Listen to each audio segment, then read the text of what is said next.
Halo pemirsa Cokro TV, bagaimana kabarnya? Hari ini saya ingin membahas pernyataan Bang Yos, mantan Gubernur DKI Jakarta di Jakarta Islamic Center baru-baru ini, di mana saya sangat menyayangkan seseorang sekaliber Bang Yos yang memiliki pengalaman panjang di militer dan juga di pemerintahan, serta pernah dipercaya oleh Presiden Jokowi sebagai Kepala Badan Intelijen Negara, bisa membuat pernyataan yang begitu rasis, tendensius, dan berlawanan dengan realita dan juga data. Yang saya tangkap setelah menonton video pidato Bang Yos dan juga sejumlah wawancara yang dilakukan kemudian untuk mengkonfirmasi pidato tersebut, Bang Yos menggunakan naluri intelijennya sebagai alasan untuk membuat analisa potensi dominasi Cina di Indonesia melalui tenaga kerjanya. Kata Cina yang dimaksud di sini menurut Bang Yos merujuk pada tenaga kerja asing asal RRC dan bukan etnis Tionghoa warga negara Indonesia yang Bang Yos akui sendiri. Nenek moyangnya dari etnis Tionghoa di Indonesia telah ikut berjasa dalam perjuangan revolusi merebut kemerdekaan. Meski begitu, tetap saja pernyataan Bang Yos sangat rasis dan berpotensi memecah belah persatuan bangsa. Oleh karenanya, kali ini saya ingin mengajak pemirsa Cokro TV mengecek seberapa valid pernyataan Bang Yos tersebut. Pertama, Bang Yos mengatakan bahwa ada banyak sekali tenaga kerja asal China dan ini merupakan buruh kasar, bukan tenaga ahli. Duh, Bang Yos ini gaulnya kemana aja sih? Isu ini sudah berulang kali dibahas, bahkan dijelaskan secara langsung oleh Presiden Jokowi sendiri berikut dengan pemaparan data-datanya. Kalau kita lihat data dari Kementerian Tenaga Kerja, jumlah tenaga kerja asing di Indonesia pada tahun 2021 hanyalah sekitar 88 ribuan orang. Ini total ya dari berbagai negara. Dari jumlah itu, tenaga kerja asing asal negara China hanya 42%. Berarti setara dengan 0,01% penduduk Indonesia. Jadi kecil banget jumlahnya, tidak sampai 1%. Jumlah tenaga kerja asing asal RRC bahkan lebih kecil kalau kita bandingkan dengan jumlah buruh migran asal Indonesia yang bekerja di RRC yang jumlahnya sekitar 80.000 orang. Kemudian soal kompetensi dan kualifikasi tenaga kerja asing yang menurut Bang Yos merupakan buruh kasar, bukan tenaga ahli. Ini juga informasi yang menyesatkan. Tenaga kerja asing tidak hanya yang berasal dari negara China ya, dipekerjakan karena tenaga lokal kita memang belum mumpuni. Misalnya aja pekerjaan tukang las di proyek kereta cepat. Tukang las yang dibutuhkan bukan tukang las biasa, melainkan harus punya sertifikasi dan kemampuan khusus.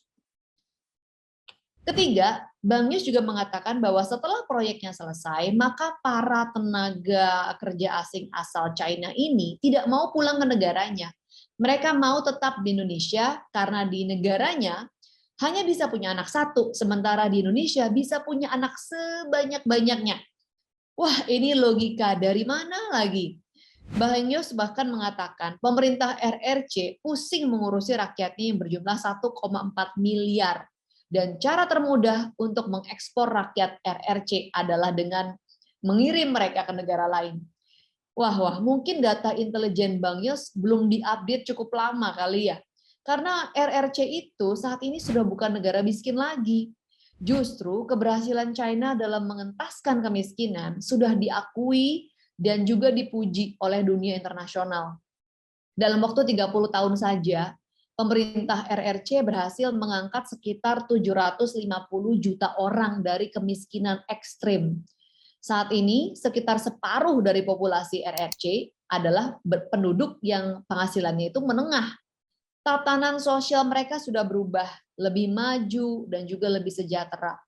Bahkan mereka itu sekarang sudah malas punya anak banyak, sampai-sampai pemerintah Cina harus mencanangkan program punya anak itu 3. Tapi tetap saja fertility rate di RRC tidak sampai 2. Artinya saat ini mayoritas warga di sana paling punya anak itu antara 1 atau paling banyak 2. Bukan karena pemerintahnya yang melarang, melainkan mereka sendiri yang tidak mau, karena hidupnya sekarang sudah jauh lebih sejahtera. Sudah tahu bahwa punya anak itu bukannya untung, melainkan justru banyak tanggung jawab yang harus dikeluarkan. Jadi, analisa Bang Yos yang mengatakan tenaga kerja asing Cina akan menetap di Indonesia supaya bisa hidup lebih baik dan bisa punya anak banyak itu ngawur banget dan bertolak belakang dengan realita. Bang Yos sendiri mengakui bahwa ia itu sebenarnya minim persiapan ketika tiba-tiba didaulat untuk memberikan pidato di atas panggung. Tetapi meskipun pidato tersebut ngawur dan cacat data, tetap saja videonya sudah viral dan saya khawatir bisa disalahgunakan oleh pihak-pihak yang tidak bertanggung jawab. Tetap saja pernyataan Bang Yos meskipun sudah diklarifikasi bahwa yang ia maksud di dalam video tersebut adalah tenaga kerja asing asal RRC, bukan etnis Tionghoa yang sudah turun-temurun tinggal di Indonesia, turut berjuang memperjuangkan kemerdekaan Indonesia dan menjadi warga negara Indonesia. Tetap saja pernyataan Bang Yos ini rasis dan amat berbahaya. Hingga hari ini masih banyak etnis Tionghoa di Indonesia yang hidup dalam bayang-bayang kelam tragedi kemanusiaan 1998. Sebagai seorang tokoh bangsa, apalagi yang punya latar belakang intelijen, harusnya Bang Yos mengetahui hal ini dan lebih berhati-hati serta bijak dalam membuat pernyataan di depan publik. Oleh karena itu, Bang Yos, saya berharap Bang Yos berbesar hati untuk meminta maaf dan mengklarifikasi pernyataan Bang Yos kepada publik Indonesia. Kita akhiri Sis Grace on Mic kali ini, kita berjumpa lagi dalam Sis Grace on Mic selanjutnya.